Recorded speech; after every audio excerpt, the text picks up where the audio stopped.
The Eagles dropped their third straight game in what has been an exhausting and embarrassing losing streak. This loss came to Drew Lock and the Seattle Seahawks, and there is plenty of blame to go around. That being said, there are a few bright spots among the Eagles rookies to note. Jalen Carter, B. Jalen Carter got his first sack since November 5th, and it came on an impressive pressure where Carter basically threw a guard out of the way to get to Drew Lock. That is the kind of dominant player Carter can be when he wants to be. Otherwise, Carter kept the heat on Drew Lock when he was on the field. He failed to make much of an impact as a run defender as Kenneth Walker seemingly cut through the Eagles' defense with ease. The Eagles need Carter making a three-down impact. Nolan Smith, B. This was Nolan Smith's best all-around game as a pro so far. He was on the field quite a bit and played his butt off on every snap. He is still working on making an impact as a pass rusher, but he played the run very well and made some great tackles on the perimeter and space. Smith got banged up on a tackle late in the game, but was able to keep playing. Hopefully this is a sign of more good play to come from the first rounder. Sidney Brown, C. Sidney Brown had an unlucky game more than a bad game. He was constantly in the position to make plays, and the plays just didn't happen. More than once he lost one-on-one tackling opportunities against Kenneth Walker. Both would have been no-gain plays or even gone for a loss if Brown could have finished the tackle, but Walker ran around him or through him. Brown also gave up a crucial big play down the field to DK Metcalf. He was just a bit late over the top, still made a hit, and Metcalf was able to somehow hang on for what was the Seahawks game-winning drive. Brown's aggressive playing style is welcomed,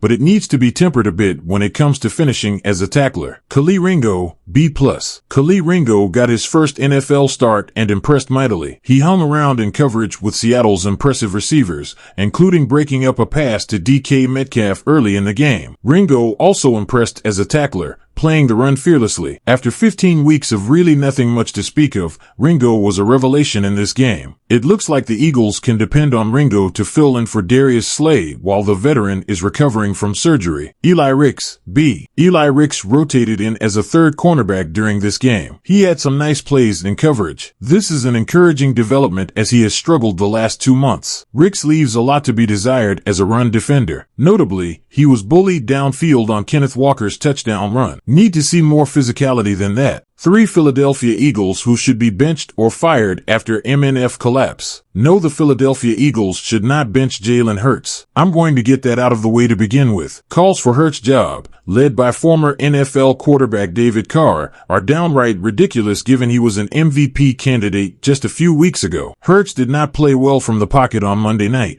passing for just 143 yards and throwing 2 interceptions. He was able to run for over 80 yards and 2 scores, somewhat making up for his early turnovers. Hurts has to be better, but he also probably shouldn't have played to begin with. The Oklahoma product was sick for most of the week, with his symptoms getting worse as game time neared. Heck, he was even listed as questionable on Monday and was considered a game-time decision. Would playing Marcus Mariota have been that bad of an alternative, especially if Hurts wasn't himself? There is plenty of blame to go around for Philly's 3-game losing streak. The defense gave up a late 90-plus yard drive to Drew Lock. The offense hasn't scored 20 points in 3 straight games. It's been tough for Nick Sirianni's group. At this point in the year, losing streaks can turn into a postseason collapse, and then jobs are on the line. Every game matters. 3 Eagles who could be benched or fired. OC Brian Johnson. Brian Johnson is in his first year on the job, and Sirianni has come to his defense several times already this season. After a win over the Kansas City Chiefs to advance to 9-1 just a few weeks ago, Sirianni wasn't having any criticism towards Johnson. I think Brian has done a phenomenal job of calling the game, Sirianni said. Obviously, Shane Steichen did an unbelievable job all last year,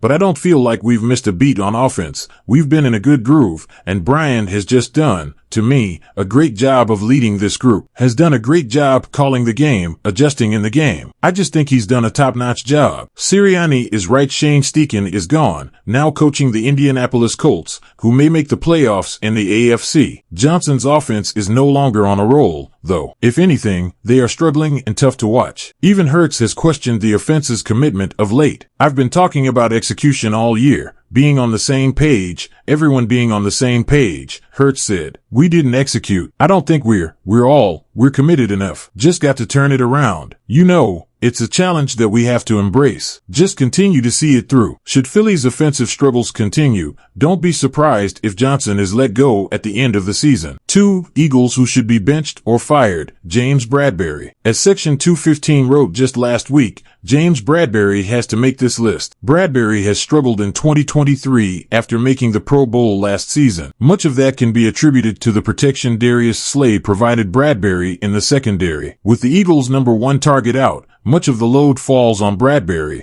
and he has not delivered. Here's a recap of his struggles in Philly's loss to Dallas, per Randy Gertze. In the loss to Dallas, he had issues on the outside and could have been called for a pass interference penalty in the end zone had Brandon Cooks worked his way back to the ball. As is the case with Roby, Bradberry likely stays due to a lack of options, but they would be wise to see if anyone on the depth chart could give the defense a shot in the arm. Bradberry didn't look much better against the Seahawks. He was targeted 8 times and gave up 7 catches, 116 yards, and a touchdown. Locke had a 118.8 rating when throwing his way. Bradberry's potential replacements, Kali Ringo and Eli Ricks, played well enough on the opposite side of the field to warrant some extra playing time. 1. Eagles who should be benched or fired, both DCs. If Sean Desai is bad enough to lose his play-calling duties to Matt freaking Patricia, then the Eagles have made my point for me. Nick Sirianni made the surprising change just prior to Philadelphia's game against the Seahawks on Monday. It was met with mixed reviews. I made the decision, Sirianni said after the game. I did what I thought I needed to do in the best interest of the football team. We made some adjustments there. Didn't feel like we were playing and coaching well enough on defense, so I made an adjustment. The Eagles gave up over 70 points combined in 2 straight losses to the 49ers and Cowboys. With the offense struggling to break the 20-point barrier, Philadelphia needed more from its defense this week. Against a backup quarterback on the road, the Eagles largely held Drew Lock in check, at least until the Seahawks' most pivotal drive of the game. Seattle went 92 yards on 10 plays, and just 124 came off the clock in the process. Lock found Jackson Smith-Njigba for a touchdown with 28 seconds remaining. Smith-Njigba was covered by Bradberry on the play. Patricia's defense held up until late in the fourth, so he'll likely get the chance to back that effort up next week against the Giants. Should the Eagles fail to turn things around, you can expect Desai and Patricia to be replaced this offseason. A.J. Brown fires off blunt message on Jalen Hurts' illness and Eagles drama. The Philadelphia Eagles lost their 3rd straight game with a loss to the Seattle Seahawks. Yet, A.J. Brown does not feel like Jalen Hurts' illness should be discussed after the Monday Night Football heartbreaker. Following the game, Brown emphasized Hurts' status was no excuse for another loss. The Eagles' playmaker does not want to hear about the changes going on internally being a factor in the team's losing skid. Philly made headlines for secretly changing the defensive play-calling duties to Matt Patricia from coordinator Sean Desai. That ain't no excuse, Brown said on the December 18th,